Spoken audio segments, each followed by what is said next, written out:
کیا اس نے جب تمہیں بھٹکا ہوا پایا تو سیدھی راہ نہ دکھائی؟ کہاں ارشاد ہے یہ سورہ الضحیٰ کی 7ویں آیت کریمہ میں؟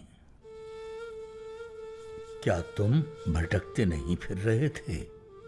کیا تم شیطان کے اسیر نہیں تھے؟ شیطان تمہارے جذبات پر انگیختہ کر دے تو تم اپنے آپ کو ہدایت دے سکتے ہو کیا؟ اسے ایک بار برانگیختہ کرنے تو دو۔ وہ برانگیختگی کی حالت تمہیں جبرائیل کی قربت سے زیادہ خوشگوار محسوس ہوگی۔ یاد رکھیں کہ عقل اور انسان کو ہمیشہ صرف اپنے ہی مکتوب نہیں پڑھنے چاہیے، کبھی دوست کا مکتوب بھی پڑھنا چاہیے۔ پڑھنے والوں اور عقل والوں کے لیے ہر چیز آشکار ہوتی ہے، تو سیدھی راہ کیا ہے پھر؟ کہاں سے آتی ہے، کہاں سے گزرتی ہے، کہاں کو جاتی ہے یہ راہ، یا یہ راہ ہمارے اپنے اندر ہی ہے؟ میں بتاتا ہوں یہ آپ کو۔ اپنے اندر سیدھی راہ کا ہونا بہت ہی اچھی بات ہے۔ ہر غیر ضروری خواہش اور جذبے سے پاک صاف قلب ہو۔ ہر برانگیختگی کا ایک ایک کر کے خاتمہ۔ سیانے کہتے ہیں کہ انسان کائنات کا نمونہ ہے۔ جو کچھ بھی کائنات کی کتابوں میں لکھا ہوا ہے انسان سے پڑھا جا سکتا ہے۔ ذرا وضاحت تو کیجیے، آفندی کیا کہہ رہے ہیں؟ ممکن ہو سکے خلق کو تو سمجھائیں۔ آپ لوگ سوچتے ہوں گے میں بیان کرتا ہوں اسے۔ گزرے وقت کی بات ہے، اللہ کا ایک محبوب بندہ رہا کرتا تھا۔ وہ ایک بار حضرت خضر علیہ السلام کو دیکھ چکا تھا اور دوبارہ دیکھنے کی خواہش رکھتا تھا۔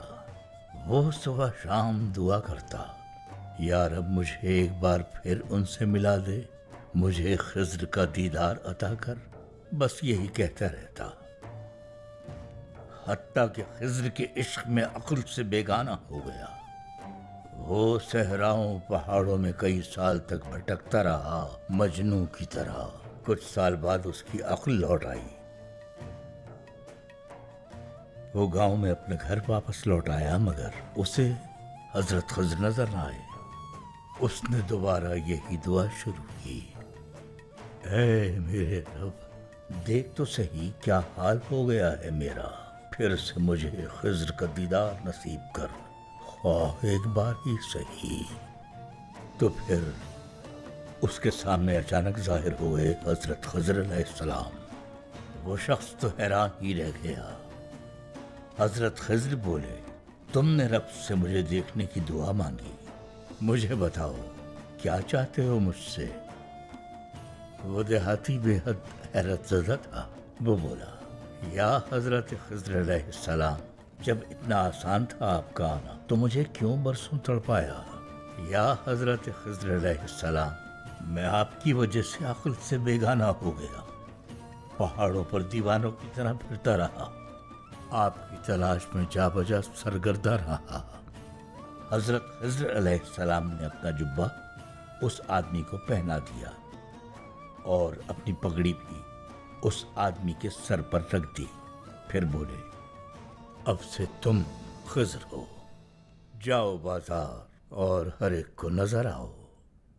جب وہ آدمی بازار پہنچا تو اس شخص نے وہاں جا کر کیا دیکھا؟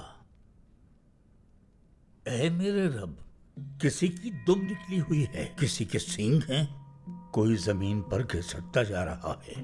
بازار کے چوراہے میں 10 قسم کی مخلوقات ہیں، سور، چوہے، کیڑے مکوڑے، شیر، بندر، دنیا میں جس معنی و صورت کے ہم حامل ہوتے ہیں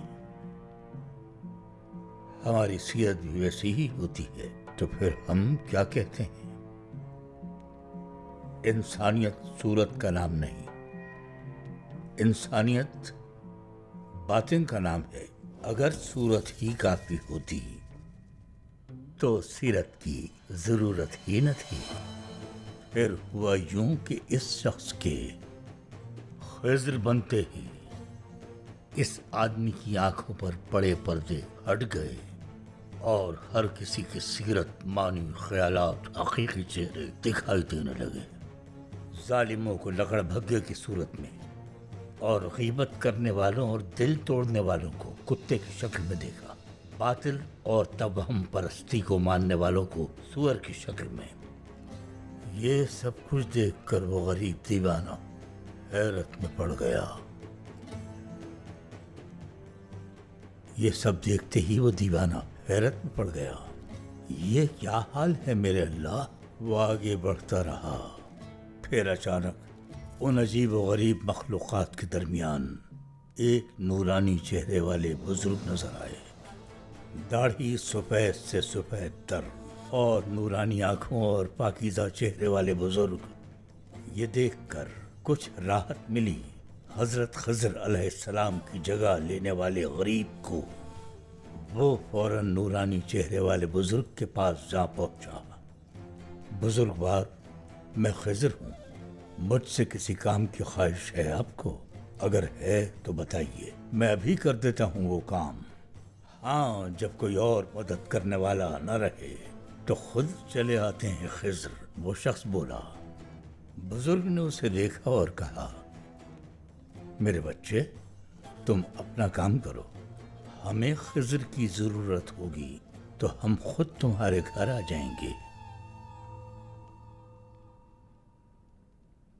ہاں، تو یہ بات ہے ساتھیو، خواہ یہ دنیا اور اس کی ساری چیزیں ہماری ہوں تو کیا یہ ہمیں سیدھی راہ دکھا سکتی ہیں؟ مگر اپنا ہدف نہ بھولنا لازم ہے ساتھیو۔ اگر ہزاروں خضر بھی ہوں تو ہم محمدی ہیں صلی اللہ علیہ وسلم۔ اگر ذروں کی مقدار کے برابر بھی خضر ہوں تو بھی ہم حضرت محمد صلی اللہ علیہ وآلہ وسلم کے امتی ہیں۔ ہمیں اس شعور کے ساتھ، اس ادراک کے ساتھ جینا چاہیے۔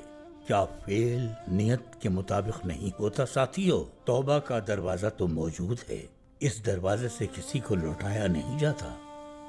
توبہ کانٹے کو گلاب میں، زہر کو شہد میں بدل دیتی ہے، لیکن پہلے تمہیں اپنے اندر موجود مخلوق سے واقف ہونا ہوگا۔ واقف ہو تاکہ دیکھ سکو، دیکھو تاکہ اس سے لڑ سکو۔ لکڑ بکھے خنزیر کن کھجورے تمہارے گھر پر حملہ کر چکے ہیں، تو پھر کیا زیب دیتا ہے انسان کو؟ منہ پھیر کر بھاگ جانا چاہیے یا ان تمام آفات سے جنگ کر کے اپنے گھر کو اس کے مالک کے قابل بنانا چاہیے؟